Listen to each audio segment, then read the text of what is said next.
Recording live in the Hickory Hut studio on the campus of Defiance College, this is The Session with Derek and Ryan. Today is Thursday, September 1st. I am Derek Lucas, and joining me here in the Hickory Hut studio, as always, is Ryan Embrock. Are you sure today's the first? It's the first already. I can't believe that August is already over. We're already a couple weeks into school. I thought for sure you were going to say October. Anyway.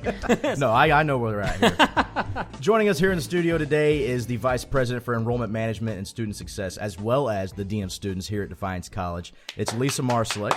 Thank you for coming on the show today. No problem. Just wanted to talk real quick. Obviously, it's been an eventful start to the school year. Absolutely. And our emergency notification system has been used a couple times and has been used successfully.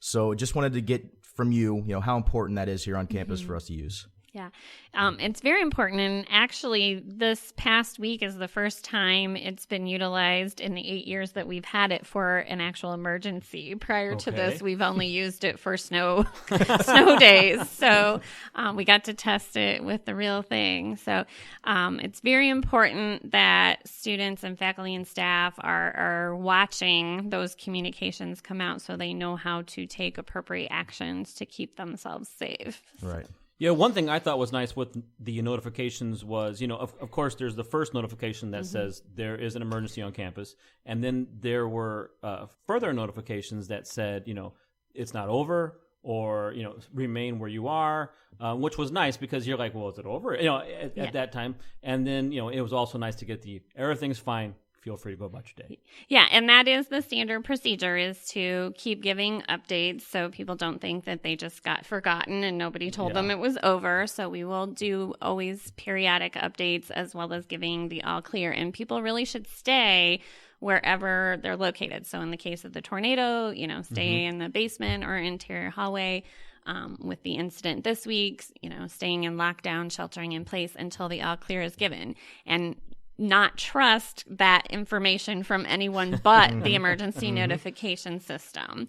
That is the official notification, and that's when you should take action. So. Absolutely. Now, I believe every year there's a chance for everybody to update their emergency notification, like the numbers and stuff like that. So what could be students be on the lookout for? Yes, so you should have received an email in your Defiance email that has a link to do a self-update. And so you click on that link, and then you will be able to add any phone numbers or additional email addresses. Everyone's campus email address is automatically pre-populated. So that is the one thing that's automatically enrolled.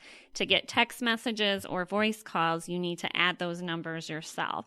You have up to 5 total slots that you can fill with phone numbers and email addresses. So the window is 2 weeks to put those updates in. After 2 weeks, that link goes away, and then you would wait until next semester to be able to add anything else. Although if there's anything significantly that changed, you can always notify my office and we can manually update it. Yeah, well, I think one of the important notes is that if you carry a cell phone, and I think almost everybody does anymore, that you definitely put in that number, at least for a text. So if you happen to be off campus and are coming to campus and we're in a lockdown situation or something similar, you're not coming to campus and just walking around. Yeah. Yeah, and I would echo that, why I think the texting piece is important as well. Many students don't check their voicemail or don't even have their voicemail activated. So if you're setting it up for a voice call and you don't answer it, you don't then get the message. So texting probably is the most ubiquitous way to receive those messages in a timely manner. Okay. So. Well, we thank you for coming on the show today to talk about this. Hopefully, this does not have to get used. Well, unless I don't know. it's snow. If there's a snow day, I would gladly get a notification. Yeah, you won't mind that then, right? But hopefully it's a much more mild, continuing of the year. We hope so too. Well, thank you for coming on the show. Stay with us. We will bring you the news after this break. Hi, this is Adam Swisher, and new to Defiance this year is the Op Shop. The Op Shop's purpose is to provide professional attire and training to students who don't have the financial or physical means available to attain these necessary elements for interviews or class presentations. The Op Shop is home to over 180 articles of clothing that are free for students to rent and bring back whenever they need it. All of the articles of clothing in the Op Shop have been donated by DC students, faculty, or staff. If you are interested in donating any professional attire, there is a bin in the Hubbard Hall Student Organization Room labeled as the Op Shop Donations. If you have any questions about the Op Shop, please feel free to contact me at aswisher001@defiance.edu. Thanks, and dress classy, Defiance.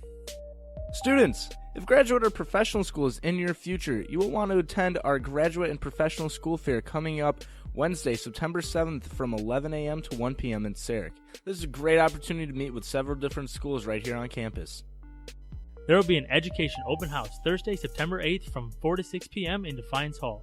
You can meet President Rich Ann Mankey from 4 to 5, learn more about the education major, talk with current education students, meet with education faculty, enjoy refreshments, and win fabulous prizes. Again, there will be an education open house from 4 to 6 p.m. on Thursday, September 8th.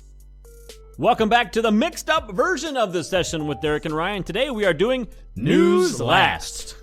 All right, our first piece of news is here, and it's hot. It's Friday, September 2nd from 3:30 to 5:30 at the Defiance College Women's Commission Art Gallery. It's the opening reception for Wishful Thinking. This is an exciting exhibition featuring the work of artist Wade Buck. Wishful thinking uses forged objects to represent the struggles and exertions which go into attempting to fulfill desire. If you're intrigued, you're in luck. The artist will be present during the reception to answer questions about his work. And if that's not enough to get you there, there's going to be snacks and refreshments. Also this weekend on Monday, that is Monday, September 5th, it's Labor Day, Defiance College will be having a movie day at the Northtown Cinema. Woo! All undergraduate students will be able to see one free movie. Now, it can't be 3D. Sorry. Oh. And you can see this at any time during the day and during their hours of operation. And any student that is interested, please stop by Hubbard Hall and pick up a voucher from Mercedes Clay, Jennifer Walton, or Jake Arnold. So you can walk in and go, I got a pass, man. Yeah. You need to get your voucher by Friday at 4:30. So make sure you stop in to get a voucher from one of those three. So stop in, get your voucher, and then go over to the Wade Buck reception. Hey, we're still looking for volunteers because this show still needs help. Can you believe it? I mean, I'm still here. What's that look? Nice, by the way. So if you're interested in volunteering, get a hold of us at the session at defiance.edu, or you can just, stop Derek in the hall and say, hey, I'd like to be on the show. Hey, follow us on Twitter at @thesession_DC. We just hit 100 followers. Let's keep that number climbing. Find us on Facebook by searching The Session at DC. We appreciate all the support. Hey, Ryan, get us out of here. Hey, this is The Session with Derek and Ryan. He's Derek. I'm Ryan. Goodbye.